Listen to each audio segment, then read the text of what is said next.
Die zermürbende Untätigkeit, vor allem aber die unzulänglichen Bedingungen an Bord, führten zu Missmut und Aufruhr unter den Besatzungen.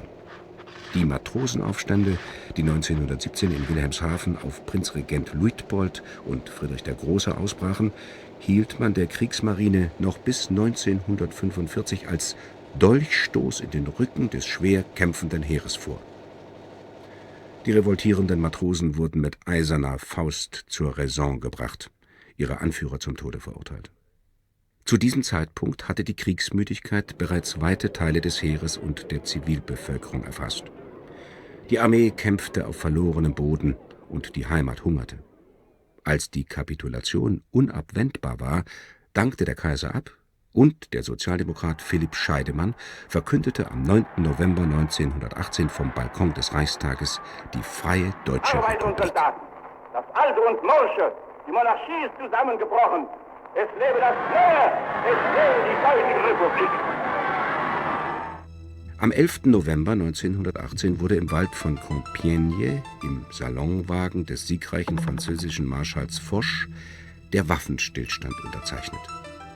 Im Juni 1919 folgte der Versailler Vertrag, der den Frieden regeln sollte, letztlich aber den Grundstein für einen neuen Krieg legte. Die Forderungen der Sieger bezogen sich nicht bloß auf Reparationszahlungen im engeren Sinne. Große Gebietsabtretungen, auch gegen den Willen der ansässigen deutschen Bevölkerung, und die Demontage wichtiger Wirtschaftszweige schufen den Nährboden für kommende Auseinandersetzungen. Für die Marine, die sich erst in den letzten Jahrzehnten mit gewaltigen Anstrengungen zu einer Seemacht entwickelt hatte und die zu Kriegsbeginn 1914 nur noch von England übertroffen wurde, bedeuteten die harten Bedingungen der Sieger den Untergang. Bereits das Waffenstillstandsabkommen vom November 1918 bestimmte, dass 10 Schlachtschiffe, 6 Schlachtkreuzer, 8 leichtere Kreuzer, 50 der neuesten Zerstörer und alle U-Boote entwaffnet und in neutralen oder feindlichen Häfen eingeschlossen werden sollten. Ein einmaliger Vorgang in der Geschichte der Seefahrt. Infolgedessen lagen in der Bucht von Scapa Flow über 70 der größten und modernsten deutschen Kriegsschiffe vor Anker. Um zu verhindern, dass die internierten Schiffe eine Beute der Engländer wurden, ließ der deutsche Flottenchef Konteradmiral von Reuter am 21. Juni 1919 alle Flutventile öffnen und die Kriegsflagge setzen. Die deutsche Hochseeflotte versank in den Fluten. Die Engländer eröffneten daraufhin das Feuer auf die in die Rettungsboote gegangenen deutschen Besatzungen und töteten und verletzten 4 Offiziere und 24 Matrosen.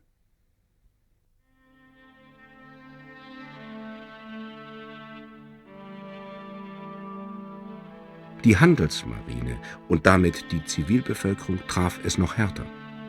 Aufgrund der hohen Reparationsforderungen und der Blockadepolitik der Alliierten starben noch nach Kriegsende Hunderttausende Deutscher, vor allem Frauen und Kinder, an Hunger und Krankheit. Der Zugang zum Weltmarkt war Deutschland versperrt.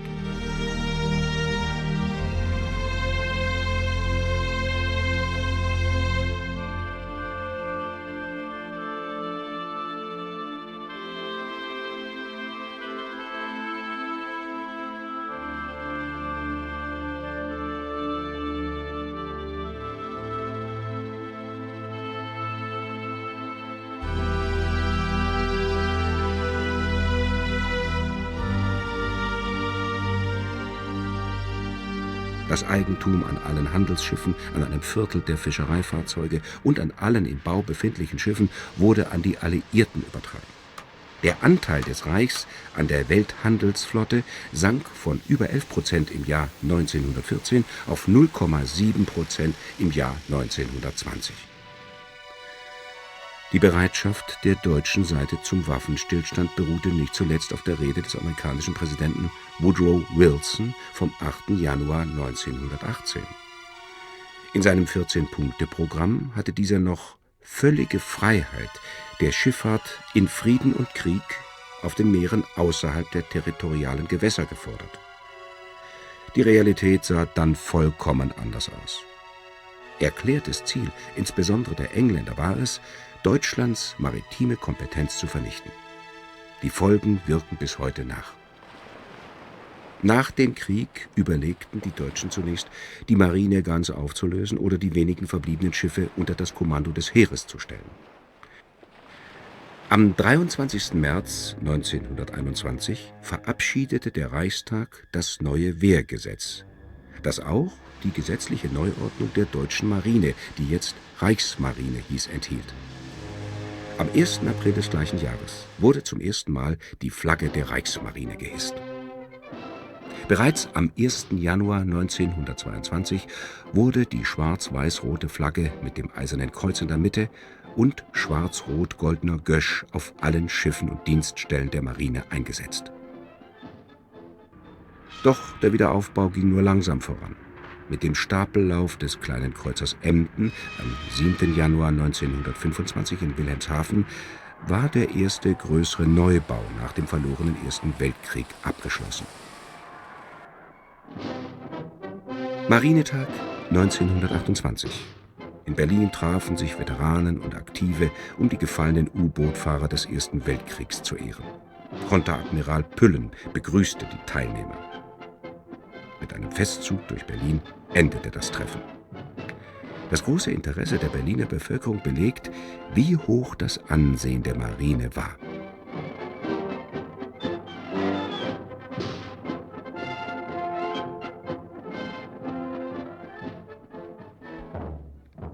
Am 1. Oktober übernimmt Admiral Dr. H.C. Erich Räder die Marineleitung. Unter seiner Führung werden zahlreiche leichte Kreuzer in Dienst gestellt. Am 19. Mai 1931 läuft das Panzerschiff Deutschland vom Stapel, das später in Lützow umbenannt werden sollte.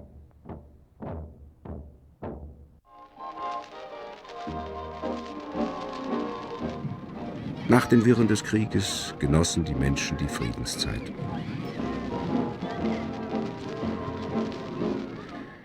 (1929) lief die Bremen vom Stapel, um eine Transatlantikreise in die USA anzutreten.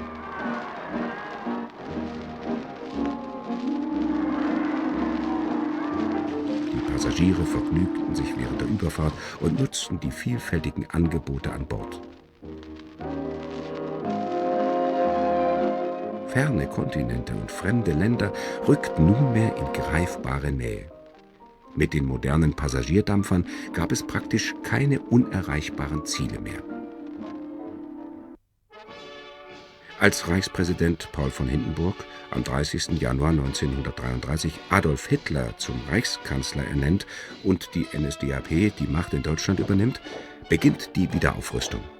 Auch die Kriegsflotte profitiert vom wirtschaftlichen und militärischen Aufschwung Deutschlands.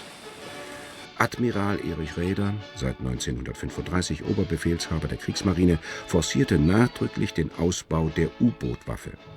Da das Vorhaben gegen die Auflagen des Versailler Vertrages verstieß, wurden die Maschinen, Apparaturen und Zubehör für 12 250-Tonnen-Boote, die sogenannten Einbäume, unter strengster Geheimhaltung angefertigt und in Kiel eingelagert. Gleichzeitig wurden Baukapazitäten für 6 weitere Boote dieses Typs geschaffen.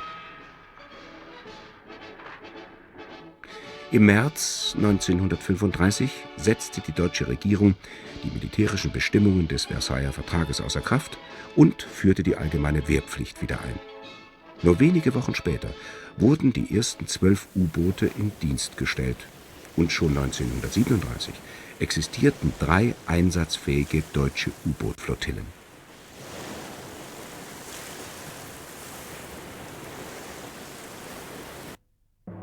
Nicht nur die neu aufgebaute Wehrmacht erlebte bei ihren Einsätzen im Spanischen Bürgerkrieg von 1936 bis 1939 ihre Feuertaufe, auch die Marine kam zum Einsatz. Die beiden Panzerschiffe Deutschland und Admiral Scheer wurden nach Spanien beordert, um Deutsche und andere Flüchtlinge aus den umkämpften Gebieten zu retten. Bei einem dieser Einsätze wurde das Panzerschiff Deutschland durch eine Bombe republikanischer Flieger getroffen. Die Marine hatte ihre ersten Toten zu beklagen. Im Frühjahr 1939 setzte Erich Räder, inzwischen zum Großadmiral befördert, ein groß angelegtes Bauprogramm bei Hitler durch, den sogenannten Z-Plan. Für seine Verwirklichung waren 5 bis 6 Jahre vorgesehen. Am Ende sollte eine Flotte von 10 Großkampfschiffen, 15 Panzerschiffen, 4 Flugzeugträgern, 49 Kreuzern, 158 Zerstörern und Torpedobooten, 75 Schnellbooten, 227 Minensuch- und Räumbooten sowie 249 U-Booten existieren. Doch der Gang der Geschichte durchkreuzte die weit gespannten Pläne. Am 25. November 1936 hatten Deutschland und Japan den sogenannten Antikomintern-Pakt geschlossen, dem sich 1937 Mussolinis Italien anschloss. Die Achse Berlin-Rom-Tokio war geboren. Noch lag Europa im Frieden. Doch die kommenden Auseinandersetzungen warfen ihre ersten Schatten voraus. Mit dem Beschuss der Danziger Westerplatte durch das Linienschiff Schleswig-Holstein begann in den frühen Morgenstunden des 1. September 1939 der Zweite Weltkrieg.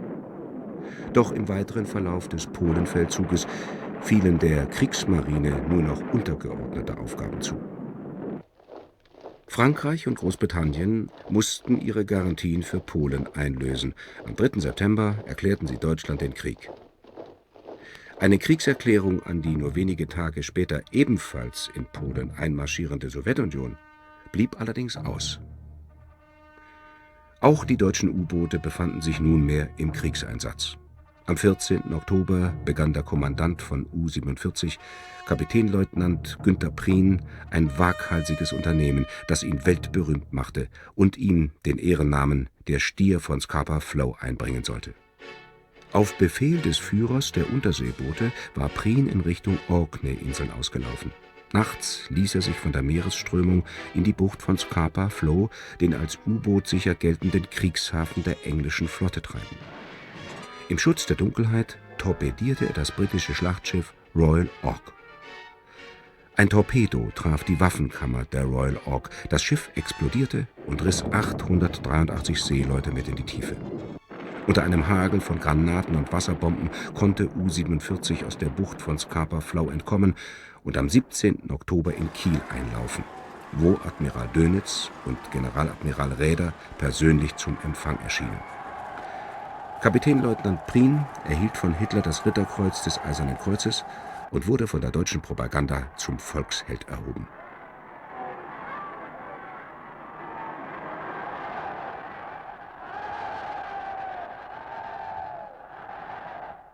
Die Panzerschiffe Deutschland und Admiral Graf Spee erhielten Ende September 1939 den Befehl zum Handelskrieg. Während die Beute der Deutschland mit einem britischen Dampfer und 2 neutralen Schiffen eher bescheiden blieb, war der Einsatz der Admiral Graf Spee von Erfolg gekrönt. Kapitän zur See Hans Langsdorff hatte bereits 9 feindliche Handelsschiffe aufgebracht, als er sich auf den Weg nach Montevideo machte, von wo 4 britische Handelsschiffe auslaufen sollten. Am 13. Dezember traf er auf eine englische Kriegsschiffgruppe. Vor der Mündung des Rio de la Plata kam es zum Seegefecht. Die Admiral Graf Spee konnte den Gegnern schwere Verluste zufügen, wurde aber selbst auch getroffen und nahm Kurs auf den Hafen von Montevideo, um dort die nötigen Reparaturen durchzuführen. Durch politische Interventionen gelang es den Briten, die uruguayische Regierung dazu zu bewegen, die Liegezeit der Graf Spee auf 72 Stunden zu beschränken. Zu wenig, um die notwendigen Reparaturen ausführen zu können. In Eilmärschen verlegten die Briten weitere Kriegsschiffe nach Montevideo. Langsdorff hielt den Durchbruch für aussichtslos, zumal ihm nicht genügend Munition zur Verfügung stand, um ein Seegefecht führen zu können. In Rücksprache mit der deutschen Seekriegsleitung lief die Admiral Graf Spee am 17. Dezember mit nur noch 40 Mann Besatzung aus. Tausende von Zuschauern verfolgten von Land aus das dramatische Geschehen. Bevor jedoch die britischen Kriegsschiffe das Gefecht eröffnen konnten, verließ Langsdorff mit seinen Männern das Schiff und sprengte die Graf Spee in die Luft. Die Besatzung wurde in Uruguay interniert. Langsdorff selbst nahm sich das Leben.